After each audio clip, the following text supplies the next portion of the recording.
గడిచినటువంటి 4.5 సంవత్సరాల్లో కేవలం ఒక్క రాజానగరం నియోజకవర్గంలో 1158 కోట్ల రూపాయలతో ఈవేళ గ్రామాల్లో మరి గ్రామ సచివాలయాలు కానీ, రైతు భరోసా కేంద్రాలు కానీ, వైఎస్ఆర్ హెల్త్ క్లినిక్లు కానీ, ఫైర్ స్టేషన్ కానీ, అంగన్వాడీలు కానీ, నాడు నేడు పథకం ద్వారా ప్రభుత్వ పాఠశాలల యొక్క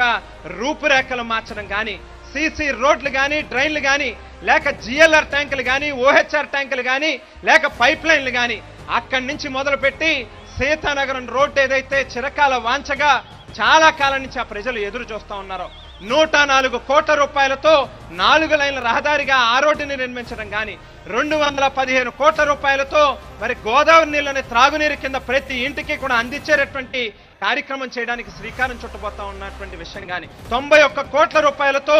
రివర్స్ పంపింగ్ స్కీమ్ ని తొర్రిగట్ట డ్రైన్ మీద ఏదైతే నిర్మాణం చేయబోతా ఉన్నాం, ఇట్లా చెప్పుకుంటూ వెళ్తే 1158 కోట్ల రూపాయలతో ఈవేళ ఈ నియోజకవర్గంలో అభివృద్ధి అనేటువంటిది పరుగులు పెడతా ఉంది అని చెప్పి తెలియజేస్తా ఉన్నా. అమ్మఒడి కానీ, చేయూత కానీ, ఆసరా కానీ, రైతు భరోసా కానీ, చేదోడు కానీ, విద్యా దీవెన కానీ, వసతి దీవెన కానివ్వండి, లేక తోడు కానివ్వండి, ఇట్లా చెప్పుకుంటూ వెళ్తే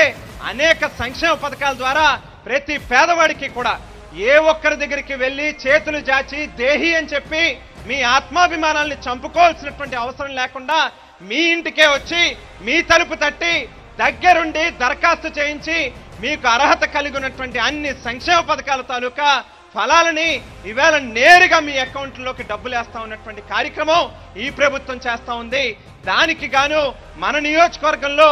అక్షరాల 1142 కోట్ల రూపాయలు ఈవేళ మన నియోజకవర్గంలో ఉన్నటువంటి ప్రజలకి మంచి జరిగింది అని చెప్పి తెలియజేస్తా ఉన్నా.